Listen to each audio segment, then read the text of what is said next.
E aí, pessoal, beleza? Nesse vídeo nós vamos falar sobre as funções do tipo seno, funções do tipo cosseno. Função seno e função cosseno, elas não se alteram, são aquelas funções que a gente viu nos vídeos anteriores, beleza? Nesse caso, essas funções, elas vão ter alterações por conta dos coeficientes que nós vamos inserir na função.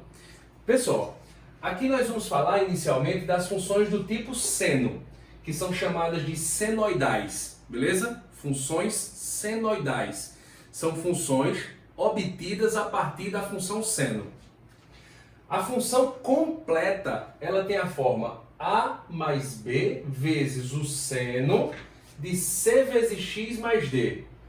Eu acredito que você deva lembrar que a função do segundo grau, a função quadrada, ela tem a forma completa f de x igual a vezes x ao quadrado mais b vezes x mais c. Então, a, b e c são coeficientes da função. A, b, c e d são coeficientes dessa função. Então, basicamente, nós vamos ter alterações na função por conta da inserção, vamos dizer assim, desses quatro coeficientes, beleza? Mas a gente vai estudar um de cada vez, tranquilo? Nesse vídeo nós vamos falar dos coeficientes a e b. Então, me acompanhe. A função seno, originalmente, tem esse comportamento. Foi o comportamento que a gente estudou anteriormente. Ela passa pelo zero, começa crescente, tem máximo igual a 1 e mínimo igual a menos 1, beleza? Essa daqui é a função seno de x. Agora, imagine que a essa função seno de x eu acrescente um coeficiente qualquer. Vamos supor, para facilitar a nossa vida por enquanto, que eu determine uma função g de x que seja obtida a partir dessa, de que forma? Apenas adicionando ao seno uma unidade. Olha só, eu teria 1 mais seno de x. O que foi que eu fiz? Ao seno, eu adicionei uma unidade. Seno não é y? Isso significa dizer que para cada valor de y da função que já existia, nós vamos adicionar uma unidade. Para mostrar o comportamento do gráfico, eu vou fazer o seguinte, eu vou pegar pontos estratégicos, como a gente fez para construir. Ou seja, aqui, por exemplo, nesse ponto, o y vale 0. Se eu adicionar uma unidade, ele vai vir aqui para cima. Ok? Nesse ponto aqui, por exemplo, o y vale 1. Se eu adicionar uma unidade, ele vai vir aqui para cima. Ele vai vir para o 2.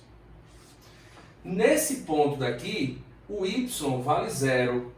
Se eu adicionar uma unidade, ele vai vir aqui para 1. 0 mais 1 dá 1.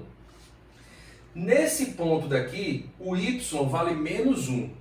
Se eu adicionar uma unidade, eu vou fazer menos 1 mais 1, vai dar 0. E nesse ponto daqui, o y vale 0.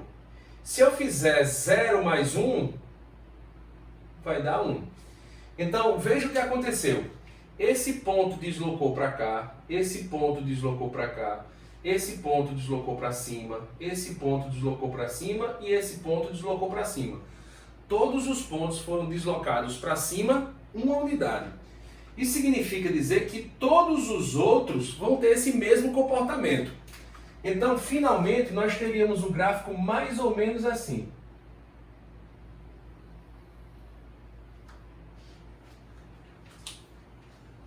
Conclusão.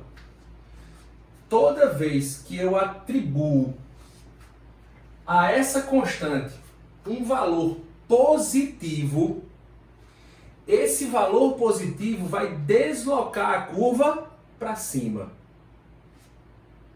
Uma unidade, 2 unidades, dependendo do valor da constante, ok?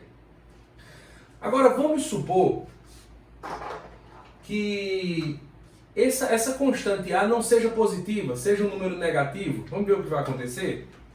Vamos pegar aqui uma função agora, ó, uma função h de x,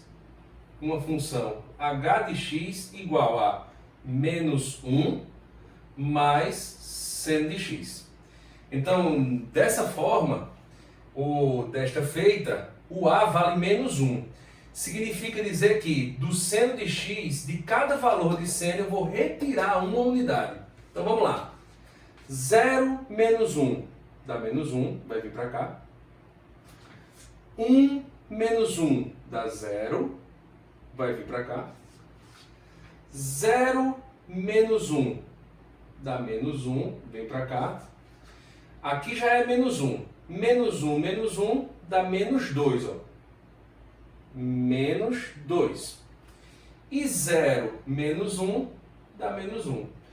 Então perceba que todos esses pontos que eu peguei, eles foram deslocados uma unidade para baixo.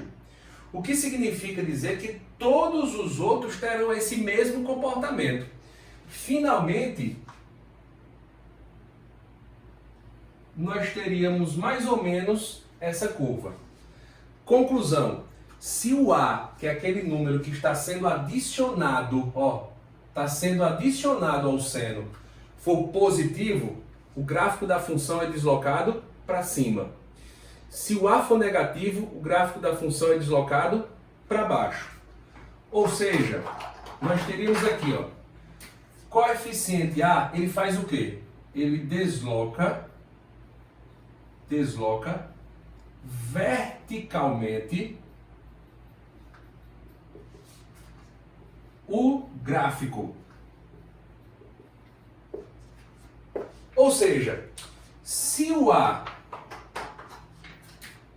para um A positivo, deslocamento para cima.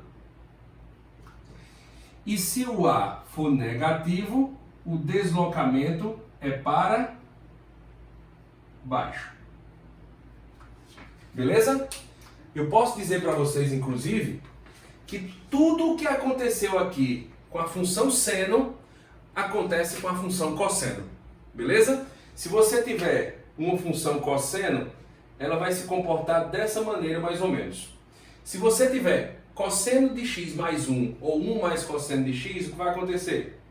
Deslocamento para cima. Se você tiver menos 1 mais cosseno de x, deslocamento para baixo. Sempre que você tiver uma constante positiva, deslocamento para cima. Sempre que tiver uma constante negativa, deslocamento para baixo. Lembrando que é essa constante A.